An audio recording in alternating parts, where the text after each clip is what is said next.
My name is Max. I'm 35 years old and working as a nurse. My wife Valentina is a businesswoman and is 40 years old. We have one daughter, named Ariana, who turned 4 this year. Until recently, the three of us lived a happy life together, but things have become a bit of a mess. I first met Valentina around 10 years ago. We were both from Missouri and both went out of state to Boston for university and eventually found jobs out there. And when we noticed how much we had in common, we began to date. After dating some time, we began to think about marriage. We both wanted to move back to Missouri, so we decided that we would begin our married lives out there. Valentina's workspace had a branch near where I grew up. She requested to be transferred there, and once the request was approved, I quit the hospital I worked at, and we both moved back to Missouri together. We began our new lives together in the same house that we live in to this day. Both of our workplaces, as well as my wife's parents' house, are within a 30-minute drive from our house.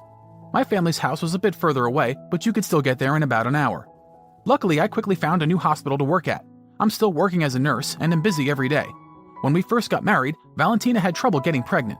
We were rushed and felt a lot of pressure from our families, but we still got along. 3 years later, a stork finally visited us. When my daughter was born, I was so happy I cried. "Thank you, Valentina. You've really been through a lot. We'll be busy from now on. We won't be lonely anymore." She must have been lonely since we left our university friends and moved out here. We aren't that close to her hometown. Valentina actually grew up a few counties over. Her parents moved here after she started university. The place she grew up is a 3-hour drive away, so it's not a distance she can easily travel to meet up with childhood friends. Her hobby was ballet, but she didn't manage to make any friends there either, and she eventually quit. I knew that she was stressed and lonely, but I didn't have the confidence that I could help her feel better. These are probably just excuses. But when my wife was pregnant, my work as a nurse was very straining, and I also ended up doing most of the housework, so I didn't have much free time. We didn't have much time to relax as a couple either. I spoke with Valentina about how our lives will be from now on. I thought I was the good guy in all this, but it backfired.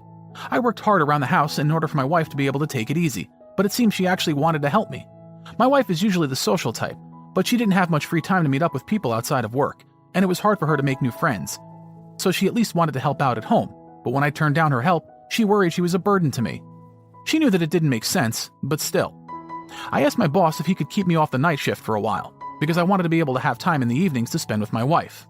If my boss turned me down, I planned on looking for work at another hospital, but he took on my request without any problem. People made fun of me when I took my daughter to the hospital for checkups. They said I wasn't being manly enough, but I ignored them. Ariana grew little by little, and she began to be able to do more on her own. Valentina and I enjoyed watching Ariana grow, and 4 years passed by happily. But recently, something has been bothering me. My wife has been acting a bit strangely. Anytime I would try to bring it up, Valentina would ignore me or change the conversation. It seemed like she didn't care about our daughter as much as she used to. She would leave Ariana at her parents' house more often, and in general would play with Ariana less. At first I thought I must be wrong, but things got worse and worse. She stopped doing housework and helping out with Ariana, and would just shut herself in her room.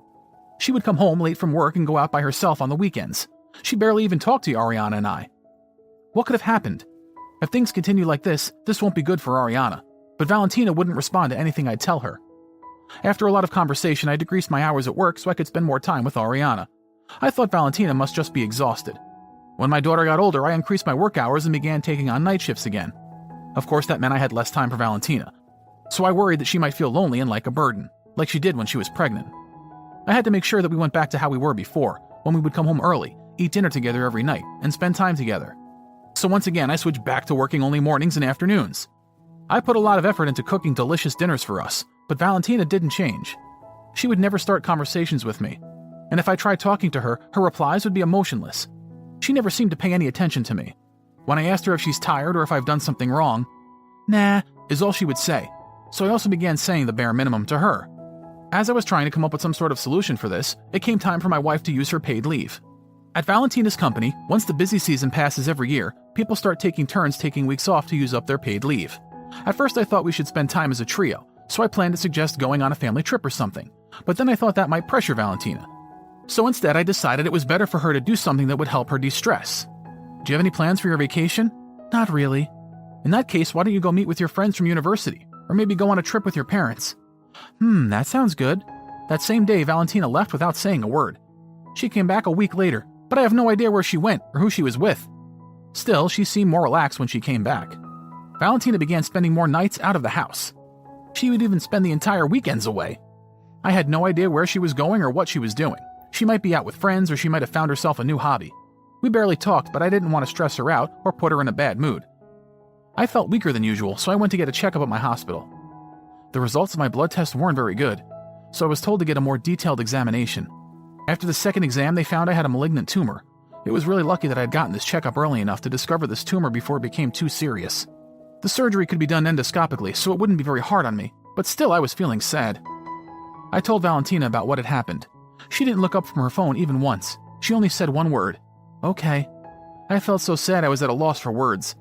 The day before I was admitted to the hospital for my surgery, I cleaned the house and prepared everything. My wife and Ariana went to my in-laws' home. Before they left, Valentina told me they wouldn't return. Yesterday she told me she wanted us to divorce. This wasn't because of the tumor or the surgery, but because of the recovery period after. "You'll cause trouble for me, Ariana, and even for my parents, don't you think? That's too much, so let's break up." Trouble. Her words sliced so deeply into my heart that I didn't have the strength to say anything back. After I was discharged from the hospital, my in-laws called me and pressured me about the divorce. "Ariana's living here, so you better pay child support. Hurry up with the divorce already." "Valentina sent you the divorce?" I thought Valentina and Ariana would come home eventually, but they never did. My wife didn't say anything when her parents called me.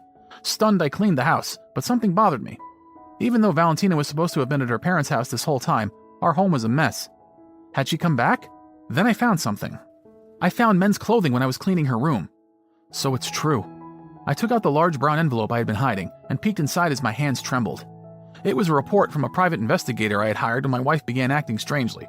I picked it up from the investigator's office the other day, but since I was told the contents would upset me, I got so scared I never actually looked inside.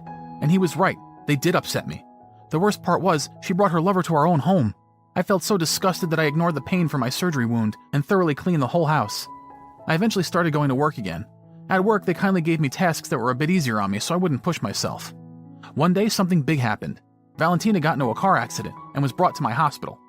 The car accident happened while she was out on a date, so her lover was brought to my hospital with her. I ran into the treatment room. "I'm Valentina's husband, where is she?" Everyone in the room was confused. All the staff treating Valentina and her lover had assumed the two of them were married. "Huh? This is your wife?" "The man who was just here now. Oh, he's gone. He only had a few scratches, so he went home." The nurses whispered to each other while treating Valentina. "I will take your clothes off now." When the nurse said that, Valentina suddenly screamed, "Don't look!" "It'll be okay." A few nurses held Valentina down and took off her blouse and undershirt. "What?" I exclaimed. On the left side of her chest, she had a tattoo. The tattoo was of a heart and arrow, with a man's name. I couldn't believe it. I left my wife behind and ran out of the room. I got to see that her life wasn't in danger, so I didn't want to embarrass myself anymore. My wife had broken her collarbone and ribs, so she was hospitalized. The staff asked me if I could bring Valentina a few sets of clothing, so I went back home. A few hours later, I brought Valentina's stuff into her hospital room. Her treatment had finished, and she was laying in her bed. Sitting by her side were her parents and Ariana. "Daddy!" "Ariana, are you doing okay?" "Yeah, are you not sick anymore?"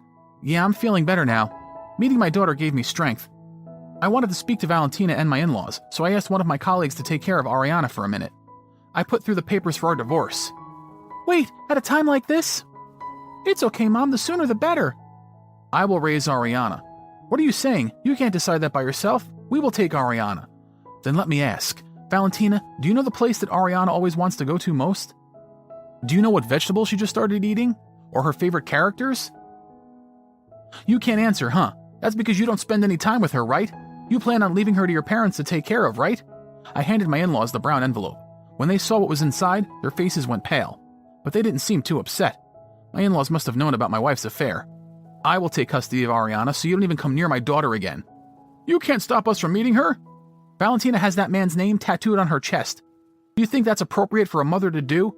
Valentina's parents didn't seem to know about the tattoo. I continued and explained how they made a mess of our home. I told them that inviting her lover to our home while I was in the hospital was something I could never forgive. The fact Valentina would ignore her daughter to meet her lover. Since her parents helped her hide it, they were also to blame. I told them that I would be taking custody of Ariana and would be expecting to receive child support. I also mentioned that I would be requesting alimony from Valentina's lover. She would abandon her own daughter to spend time with her lover. There's no way I could leave Ariana with her. My mother-in-law began to speak, trying to convince me that we were doing a good job taking care of Ariana, but I just ignored her. "If you want to go through mediation or take this to court, that's fine with me, but I'm sure if you do that, everyone will find out that this all happened because of Valentina's affair." Our divorce was officialized shortly after. Since I got custody of Ariana, the two of us moved to a new home together. Valentina's lover was also married. So it seems Valentina is paying alimony to his wife too. Rumors spread quickly and Valentina developed a super bad reputation at her office. But since she had to pay alimony and child support, she couldn't quit. Because Valentina had no savings and couldn't pay everything off on her own, her father had to go out of retirement and get her mother to start working part-time. Since I don't have work tomorrow, let's go somewhere. Where do you want to go? I want to go see Mr. Elephant. Then let's go to the zoo and eat something yummy on the way home. Yay!